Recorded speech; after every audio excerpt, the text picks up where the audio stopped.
अस्सलाम वालेकुम, कैसे हैं आप सब? उम्मीद करती हूँ सब खैरियत से होंगे और अल्हम्दुलिल्लाह जी मैं भी बिल्कुल ठीक हूँ। आप सबकी दुआएँ हैं। तो जी ये सुबह का टाइम हो रहा था कोई 10 बजे का और अभी मेरी हेल्पर आई नहीं थी, तो वो आ जाती हैं तो फिर उनके साथ काम में लगना पड़ता है। तो चूँकि वो अभी आई नहीं थी तो टाइम भी था मेरे पास, मैंने कहा चलें ठीक है जी, कपड़े पड़े हुए थे प्रेस करने वाले, वो प्रेस कर लेती हूँ। और कपड़े मैं बहुत ज़्यादा रखती नहीं हूँ, जमा नहीं करती, ना धुलाई वाले, ना ही प्रेस करने वाले। जैसे ही थोड़े-थोड़े होते हैं तो साथ-साथ धो के, तो साथ-साथ ही जो है वो प्रेस कर लेती हूँ। तो बस मैंने कपड़े प्रेस करने लगी हुई थी, तो साथ में मैंने चाय भी रखी हुई थी नाश्ते के बाद वाली, तो वो भी बन रही थी, चूल्हे पे रखी थी बनने के लिए। चाय बन रही थी, तो मैंने कहा दोनों काम साथ-साथ हो जाएँगे, जब तक मेरी चाय बनेगी, जब तक जो है वो मेरे कपड़े जो हैं वो अच्छे से प्रेस हो जाएँगे।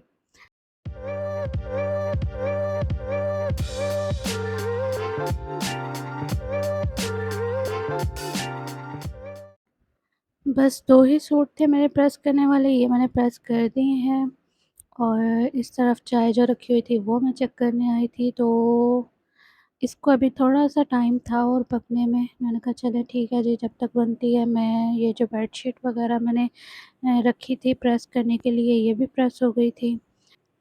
अच्छा, बेडशीट प्रेस करके ना तो तकिए भी प्रेस करके मैं इस तरह इस चादर के अंदर ही रख देती हूँ, बेडशीट के अंदर ही रख देती हूँ और फिर मैं उसको इस तरह से जो है फ़ोल्ड कर लेती हूँ, बिल्कुल रोल कर लेती हूँ। इस तरह फ़ोल्ड करके रखने से ना बहुत आसानी रहती है, आप आराम से जो है वो इसको रख सकते हैं अपनी कबर्ड में। और मैंने इस तरह से अपनी कबर्ड में ये सारी बेडशीट्स, टॉवल वग़ैरह लगा के रखे हुए हैं। इस तरह फ़ोल्ड करके रखने से एक तो आपकी कबर्ड कभी भी जो है वो ख़राब नहीं होती, बिल्कुल सेट रहती है हमेशा। और चूँकि आपने तकिए जो हैं वो चादर के अंदर ही फ़ोल्ड किए होते हैं, तो कभी भी आपका तकिए घूमते नहीं हैं, वरना होता है ना कि बेडशीट्स मिल जाती हैं लेकिन तकिए नहीं मिल रहे होते हैं, तो इस तरह जो है रखने से बहुत आसानी होती है। बहुत आराम से आप रख भी लेते हैं और जब भी आपको जो भी बेडशीट चाहिए होती है, आप उसको इस तरह निकाल लें, तो बाकी भी बेडशीट्स ख़राब नहीं होती हैं, बिल्कुल भी कबर्ड आपकी ख़राब नहीं होती, बहुत आराम से, बहुत आसान ईज़िली आपकी जो बेडशीट है वो निकल आती है। तो जी, ये मेरी इस तरफ चाय भी जो है वो पक चुकी है, तो माशाल्लाह अच्छे से कढ़ गई थी और इसको मैं कपों में डाल लूँगी। उससे पहले मैं अपने कप में 1 चम्मच एवरीडे का डालूँगी क्योंकि एवरीडे वाली चाय ही मुझसे पी जाती है। अगर एवरीडे मैं चाय में यूज़ ना करूँ, ना डालूँ, तो फिर जो है ना मुझे दूध का टेस्ट आता है अजीब-सा और तो मुझसे पी नहीं जाती चाय। और चाय पी ली थी, उसके बाद लंच का टाइम हो गया था, तो मैंने ये सारी प्रिपरेशन करके रखी हुई थी, चना पुलाव बना रही थी। तो चावल भिगा दिए थे, टमाटर, प्याज़ वग़ैरह सब कुछ कट कर लिया था। प्याज़ मेरे ब्राउन हो गए थे, तो मैंने ये टमाटर और मसाला वग़ैरह जो इकट्ठा करके रखा हुआ था, वो मैंने इसमें ऐड कर दिया था। अच्छा, चना पुलाव की मैं प्रॉपर यहाँ रेसिपी नहीं दे रही क्योंकि मैंने पहले से जो है वो चना पुलाव की बहुत सारी रेसिपीज़ जो हैं वो अपने चैनल पे अपलोड की हुई हैं।